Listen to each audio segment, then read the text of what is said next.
और लोकसभा चुनावों की तैयारियां उस दृष्टि में भी युवा मोर्चा अभी से नहीं, जैसे एक भारतीय जनता पार्टी में 365 दिन काम करने का एक नियमित क्रम रहता है, उसी नियम में युवा मोर्चा आगे भी काम करने वाला है। आप केंद्र स्तर पे भी देखते होंगे स्टार्टअप इंडिया का काम किसने शुरू किया और खेलों की दुनिया में युवाओं को किसने प्राथमिकता दी।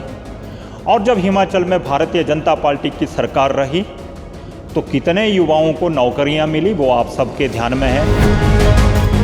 लेकिन ये पहला समय है जब कितने 100 से ऊपर गोल्ड मेडलिस्ट जीतकर हमारे युवा भाई भारत लेके आए और चाइना की धरती पर तिरंगा फहरा कर आए हैं। हिमाचल प्रदेश में भी जल्द लोकसभा चुनाव का बिगुल बजने वाला है। इसको लेकर कांग्रेस भाजपा लगातार अब बैठकों का दौर शुरू कर चुकी है। हिमाचल प्रदेश में किस तरह से भारतीय जनता युवा मोर्चा लोकसभा चुनाव में अपनी भागीदारी रखेगी, किस तरह से जन जन तक केंद्र सरकार की योजनाओं को पहुंचाने का कार्य किया जाएगा, इसके बाबत हमारे साथ बात करने के लिए हिमाचल प्रदेश भारतीय जनता युवा मोर्चा के प्रदेश अध्यक्ष तिलक राज शर्मा मौजूद है। उनसे जानते हैं किस तरह से लोकसभा चुनाव में युवा मोर्चा अपनी भागीदारी निभाएगा। सर, हिमाचल प्रदेश में लोकसभा चुनाव अब आने वाले हैं, कुछ समय रह चुका है, किस तरह की तैयारियां युवा मोर्चा की है, क्या लोगों तक जो पहुंचाने का कार्य अब युवा मोर्चा कर रहा है? नमस्कार।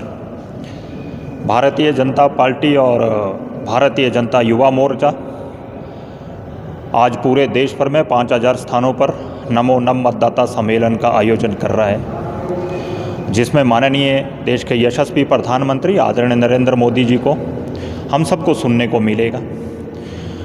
और लोकसभा चुनावों की तैयारियां उस दृष्टि में भी युवा मोर्चा अभी से नहीं, जैसे एक भारतीय जनता पार्टी में 365 दिन काम करने का एक नियमित क्रम रहता है, उसी नियम में युवा मोर्चा आगे भी काम करने वाला है।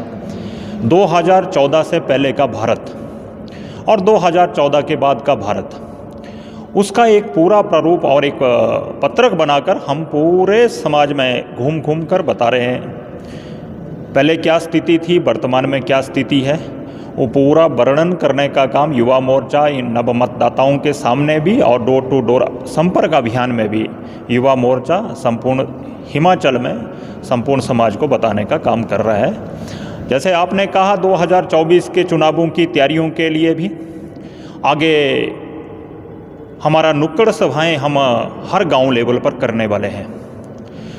उसमें बताने वाले हैं किसान सम्मान निधि से क्या लाभ हुआ है, उसमें बताने वाले हैं आयुष्मान भारत से क्या लाभ हुआ है, उसमें बताने वाले हैं और अनेकों लाभार्थी बेनिफिशियरी योजनाओं से क्या लाभ हुआ है, महिलाओं के लिए 33% आरक्षण से क्या लाभ हुआ है और कैसे उसमें गरीबों का सम्मान बढ़ा है, कैसे उसमें किसानों का सम्मान बढ़ा है, कैसे उसमें युवाओं के लिए 4 चीज़ें निकल के आई है और कैसे माताओं बहनों के लिए भी 4 काम उसमें हुए हैं। वो सारा हम समाज में नुक्कड़ सभाओं के माध्यम से एक अभियान युवा मोर्चा उसको पूरे प्रदेश भर में चलाने वाला है। ये बहुत बड़ा आंदोलन।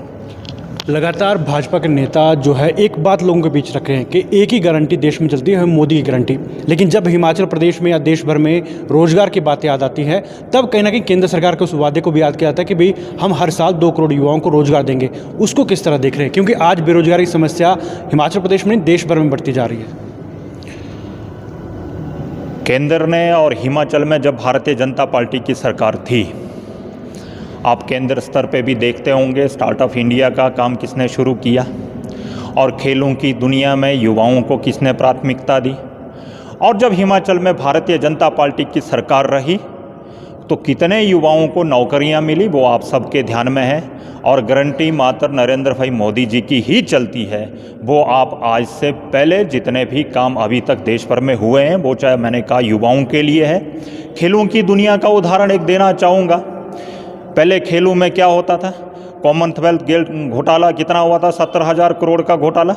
लेकिन ये पहला समय है जब कितने 100 से ऊपर गोल्ड मेडलिस्ट जीतकर हमारे युवा भाई भारत लेके आए और चाइना की धरती पर तिरंगा फहरा कर आए हैं। और युवाओं के बारे भी देश के यशस्वी प्रधानमंत्री ने जितना हो सकता था उससे भी बढ़ चढ़ कर करने का प्रयत्न किया और बहुत पूरे समर्पण और निष्ठा भाव से किया है, इसमें कोई दो राय नहीं है। ये मैं आपको कहना चाहता हूँ। हिमाचल प्रदेश में जब कांग्रेस सरकार आई, उन्होंने गारंटियाँ दी, 10 गारंटियाँ। किस तरह उन गारंटियों को युवा मोर्चा देखती है, उनको लेकर किस तरह से लोगों के बीच जो है युवा मोर्चा जाएगी, लोकसभा चुनाव को लेकर किस बात को लेकर ज़्यादा मोटिव जो है लोगों की तरफ खींचने का प्रयास किया जाएगा? युवाओं के साथ बहुत बड़ा धोखा हुआ है, मैं तो ऐसा कहना चाहूँगा। युवाओं को बहुत बड़ी उम्मीद थी, सरकार परिवर्तन होगा तो शायद कांग्रेस बहुत कुछ करेगी, लेकिन पहला ही काम क्या किया आप कल्पना करिए। जब कोई सरकार बनती है या कोई नया मकान बनाता है तो उसको अच्छे परिधान के साथ, संस्कृति के साथ शुरू करते हैं। इन्होंने पहला ही काम क्या किया, जितने भी डेवलपमेंट के ऑफिस खुले थे, जितने भी कार्यालय खुले थे, उसको बंद करने का काम किया। और हमीरपुर चाइन बोर्ड की आपको मैं बात बताऊं, किसी घर में अगर 4 चूहे घुस जाए तो क्या चूहों के कारण घर को आग लगा देते हैं, उसको बंद कर देते हैं। और इन्होंने जहाँ से युवाओं को रोजगार मिलता था, नौकरियां मिलती थी, आप मेरे को आज 1.5 साल इनको पूरा होने को आ गया, आज तक वहाँ से किसी युवा को नौकरी मिली है क्या? किस प्रकार के धोखे दे रहे हैं और क्या क्या गारंटियों के वादे किए थे। आप एक गारंटी मेरे को उसमें बताइए कि जो गारंटी उन्होंने पूरी की है। सारे गारंटियों को इन्होंने दुनिया को ऐसे भुनाया, हम ये भी करेंगे, हम वो भी करेंगे, हम फ्री में बिजली देंगे, महिलाओं को हम पैसे देंगे। क्या हुआ? कुछ नहीं हुआ। युवाओं को हम 5 साल में 5 लाख नौकरियां देंगे। 1.5 साल निकल गया, लेकिन अभी तक उस हमीरपुर चाइन बोर्ड से एक भी नौकरी किसी को नहीं मिली। मिलेगी कहाँ? उसको बंद करके रखा हुआ है। तो आप कल्पना करिए, ये धोखा कर रहे हैं युवाओं के साथ। अभी हाल में आप देखिए, एक मंत्री दूसरे मंत्री के पास भेजता, दूसरा मंत्री मुख्यमंत्री के पास भेजता। क्या युवाओं के साथ ये धोखा कर रहे हैं? युवाओं को भटका रहे हैं। और युवाओं के गुस्से को आप स्वयं देख रहे हैं, कहां कहां वो फुटपाथ पर धरने देके बैठे हुए, और सरकार कभी उनको इधर भेज रही, कभी उधर भेज रही। आप भारत के भविष्य के साथ बहुत बड़ा अन्याय कर रहे हैं। और युवा भारत का भविष्य, हम उनसे झूठ नहीं बोल सकते। आप सच बोलिए, आप नौकरी नहीं दे सकते, हमसे गारंटी धोखे में बोलिए गया, हमने झूठ बोला, आप स्वीकार क्यों नहीं करते? 1.5 साल की सरकार का आपका समय होने को आ गया, लेकिन धोखा है, ये बहुत बड़ा है, ये बहुत बड़ा धोखा है।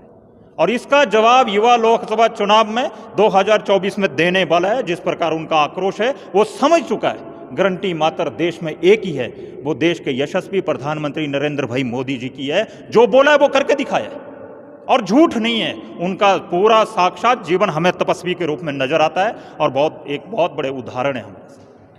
तो ये थे भारतीय जनता युवा मोर्चा के हिमाचल के प्रदेश अध्यक्ष तिलकराज शर्मा, जिनका साफ तौर पर कहना है कि देश में सिर्फ एक ही सच्ची गारंटी है, वो मोदी गारंटी। और इस बार जो लोकसभा चुनाव है उसमें कहीं ना कहीं जिस तरह से सुखविंदर सिंह सुक्खू सरकार ने व्यवस्था परिवर्तन का नारा दिया था, लेकिन एक भी गारंटी को पूरा नहीं कर पाई है। इन सब बातों को लेकर वे जनता के बीच लेकर जाएंगे और युवाओं को इसके प्रति वो गाइड भी करेंगे। द समर न्यूज़ हिमाचल के लिए सोलन से योगेश शर्मा।